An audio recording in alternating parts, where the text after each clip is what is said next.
사랑하는 은혜와 진리 장로교회 교우 여러분, 어젯밤도 평안하셨습니까? 오늘도 우리의 죄와 세상의 현실을 바라보며 애통할 때 주께서 저와 여러분을 위로해 주시는 은혜가 함께 하시기를 주님의 이름으로 축원합니다. 오늘 새벽에 만나 본문은 마태복음 5장 5절입니다. 마태복음 5장 5절을 다 함께 읽겠습니다. 온유한 자는 복이 있나니 그들이 땅을 기업으로 받을 것이미요. 오늘 본문인 온유한 자에 대한 예수님의 말씀은 사실 팔복의 여러 내용들 중에서 사람들이 가장 많이 오해하는 내용이 아닌가 그런 생각을 하게 됩니다. 왜냐하면 대부분의 사람들이 온유한 자라는 것을 그저 순하기만 하고 남 해칠 줄 모르는 그런 사람으로 생각하는 경우가 많기 때문입니다. 그래서 남과 다투지 않고 무슨 일이든 좋게 해결하려고 하는, 그리고 다른 사람들을 부드럽게 대하고 그래서 많은 사람들이 성격이 참 좋다고 인정하는 그런 사람을 온유한 사람이라고 생각하는 경우가 많습니다. 하지만 예수님이 말씀하시는 온유한 자가 정말로 그런 사람일까요? 그러면 온유한 자가 땅을 기업으로 받는다는 말은 성격 좋은 사람이 땅 부자가 된다, 이런 말일까요? 이미 내용을 아시는 분들도 계시겠습니다만 오늘 본문은 전혀 그런 의미가 아닙니다. 이런 식으로 성경을 해석하는 것은 성경을 매우 잘못 해석하는 것입니다. 그렇다면 도대체 예수님이 말씀하시는 온유라는 것은 과연 어떤 모습일까요? 그리고 온유한 자가 땅을 기업으로 받는다는 말씀은 어떤 뜻일까요? 오늘은 그 내용에 대해서 함께 살펴보겠습니다. 먼저 온유라는 단어는 히브리어로 아나바라고 합니다. 이 말뜻은 굽히다, 굴복한다, 낮아진다 라는 뜻입니다. 사람들은 언제 자신을 굴복하고 낮춥니까? 상대방이 나보다 높은 위치에 있을 때, 그리고 나보다 더 강할 때 굽히는 경우가 대부분입니다. 그러나 온유는 그렇게 상대방의 권위에 의해 제압되는 것을 가리키지 않습니다. 히브리어에서 온유는 스스로 자기를 낮추고 스스로 자기를 굽히는 것을 가리킵니다. 마태복음 11장 29절에서 예수님은 나는 온유하고 겸손하니 나의 멍에를 메고 내게서 배우라고 말씀하셨습니다. 온유한 자가 되어 주님이 주시는 복을 누리는 주인공이 되려면 우리는 예수님에게서 온유를 배워야 합니다. 그렇다면 예수님은 어떤 온유의 모습을 보여주셨습니까? 많은 사람들이 예수님의 온유의 모습에 대해 이야기할 때 언급하는 성경이 바로 빌립보서 2장 5절로 8절입니다. 너희 안에 이 마음을 품으라. 곧 그리스도 예수의 마음이니 그는 근본 하나님의 본체시나 하나님과 동등됨을 취할 것으로 여기지 아니하시고 오히려 자기를 비워 종의 형체를 가지사 사람들과 같이 되셨고 사람의 모양으로 나타나사 자기를 낮추시고 죽기까지 복종하셨으니 곧 십자가에 죽으심이라. 예수님은 본래 하나님의 본체셨습니다. 그러나 예수님은 하나님과 동등됨을 취할 것으로 여기지 않으시고 자기를 비워 종의 형체를 가지사 사람들과 같이 되셨습니다. 그리고 사람이 되실 뿐만 아니라 자기를 낮추시고 죽기까지 복종하셨습니다. 그것이 곧 예수님의 온유의 모습입니다. 심성이 착해서 법 없이도 살 수 있는 사람을 가리켜서 온유하다고 하지 않습니다. 예수님이 마음씨가 좋고 남에게 부드럽게 대했기 때문에 온유하다고 말하는 것이 아닙니다. 주님이 우리에게 보여주시는 온유의 모습은 그런 착한 성품을 말하는 것이 아닙니다. 온유는 온 우주 만물을 다스리시는 하나님의 아들이신 예수께서 인간이 되실 뿐만 아니라 죽기까지 복종하신 그 모습을 가리키는 단어입니다. 그래서 온유는 인간이 선천적으로 가지고 태어나는 성격이나 성품이 아니라 예수 믿고 난 후에 성령님을 모시고 살아감으로 보여주는 그리스도인의 변화된 성품을 의미합니다. 성령께서 우리 마음에 계심으로 우리가 성령님이 이끄시는 대로 하나님의 뜻을 따라 살아가며 그 속에서 예수님이 그러셨던 것처럼 죽기까지 복종하는 태도를 보이는 것, 그것이 온유의 모습인 것입니다. 지난 주일에 말씀드린 것처럼 사랑은 기독교 신앙의 핵심이요 정수입니다. 그러나 예수님은 늘 사랑만 외치고 다니지 않으셨습니다.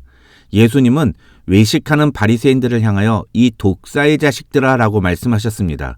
이 독사의 자식들아라는 말은 제가 지난번에 한번 설교 시간에 말해서 여러분이 깜짝 놀랐던 그 개 XX 욕의 유대인 버전인 것입니다. 예수님이 그런 쌍욕을 하셨다는 것이 상상이나 가십니까? 그런데 예수님은 외식적이며 사람들을 종교적으로 속이는 바리새인들을 향하여 그런 쌍욕을 서슴지 않으셨습니다. 심지어 성전 안에서 제사를 위해 판매하는 물품들을 다 뒤집어 엎으시면서 성전 안에서 난동을 부리셨습니다. 거룩한 성전 안에서 하나님의 아들 예수님이 난리를 피운 겁니다. 이런 예수님의 모습이 이해가 되십니까? 인간적인 관점에서는 절대로 이해할 수가 없습니다. 그런데 예수님은 뭐라고 말씀하십니까? 나는 마음이 온유하고 겸손하다 하고 말씀하십니다. 예수님이 말씀하시는 온유는 우리가 생각하는 온유와는 많이 다른 겁니다. 바울은 갈라디아서 5장 23절에서 온유를 성령의 9가지 열매 중 하나로 제시했습니다. 이 성령의 열매들은 철저히 성령에 의해 맺어지는 우리의 성품들을 의미합니다. 다시 말하면 성령님의 인도하심에 온전히 복종할 때에 우리에게서 나타나는 모습이라는 것입니다. 성령께서 분노하게 하시면 분노하고, 성령께서 침묵하게 하시면 침묵하고, 성령께서 무릎 꿇으라고 하시면 무릎 꿇을 줄 아는 것이 바로 온유인 것입니다. 그래서 온유는 결코 쉬운 것이 아닙니다. 태어나면서부터 온순한 사람은 있지만 그런 사람이 권세와 능력을 갖게 되면 돌변하는 경우가 태반입니다.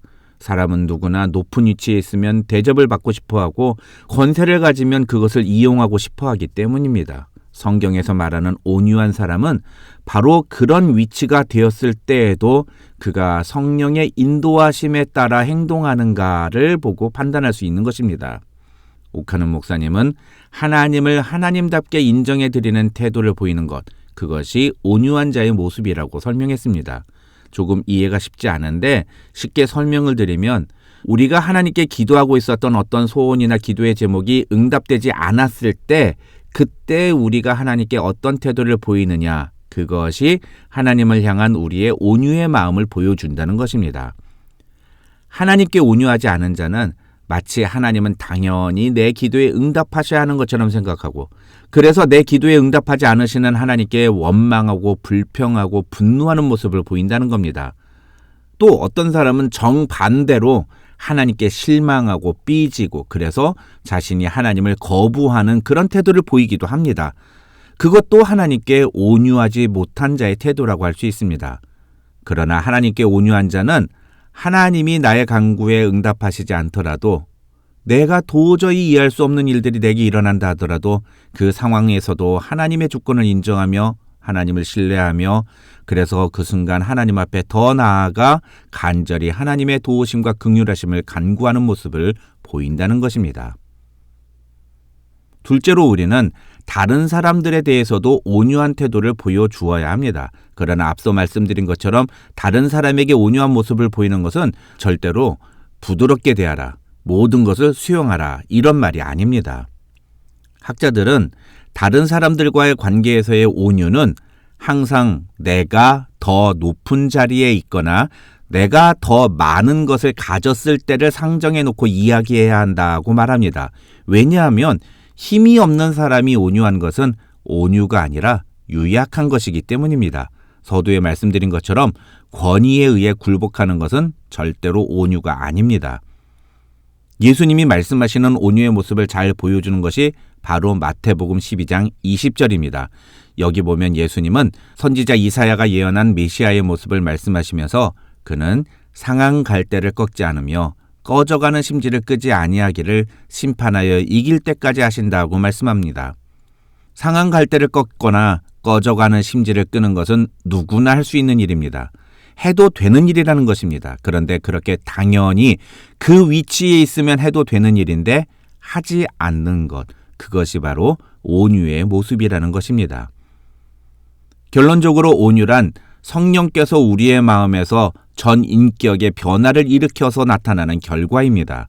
성령께서 우리 마음에서 역사하시지 않으면 진정한 온유함이란 나타날 수 없습니다. 성령에 굴복한 사람이 보여주는 태도가 바로 온유인 것입니다. 그렇다면 온유한 자에게 주어지는 축복은 무엇일까요? 예수님은 그것을 땅을 기업으로 받을 것이라고 말씀하셨습니다. 이스라엘 백성들에게 있어서 땅은 삶의 터전이요, 삶을 보장받은 영역인데 중요한 것은 그 땅은 전적으로 하나님께서 주시는 것으로 여겼다는 것입니다. 오늘 본문에 나오는 땅을 기업으로 받을 것이며 라는 표현에서 기업으로 받는다는 단어는 하나님께서 이스라엘 백성들에게 가나안 땅을 기업으로 나눠주시는 장면에서 주로 사용된 히브리어 나할이라는 단어를 헬라어로 번역한 것입니다. 그런 의미에서 이 땅을 기업으로 받을 것이며 라는 말에서 우리가 주목해야 하는 것은 땅이 아니라 기업으로 받을 것이며 라는 표현입니다. 다시 말해서 이 온유한 자는 복이 있나니 그들이 땅을 기업으로 받을 것이며 라는 말을 풀어서 설명하면 하나님의 주권을 인정하며 그래서 자신의 삶에서 하나님의 뜻대로 다른 사람들을 대하는 사람은 복이 있나니 하나님께서 그 사람에게 삶의 터전을 제공해 주실 것이다. 이런 뜻입니다. 핵심이 어디 있습니까? 하나님께서 온유한 자의 삶을 책임져 주신다는 것입니다. 왜 그렇게 하실까요? 그 사람이 하나님의 주권을 인정하며 살기 때문입니다. 그런데 우리는, 한국 사람들은 특히 땅이라는 단어에 몰입합니다. 그래서 어떤 사람은 자신이 소유하고 있는 땅의 크기를 하나님의 축복의 크기로 생각하기도 합니다. 이것은 매우 잘못된 성경 해석이라고 할 수 있습니다. 오늘 말씀을 통해 우리는 하나님께 온유한 태도를 보여드려야 합니다. 그리고 다른 사람들에게도 온유한 태도를 보여주어야 합니다. 하나님께 온유한 사람은 하나님의 주권을 인정하며 하나님을 하나님답게 대우해드리는 사람입니다.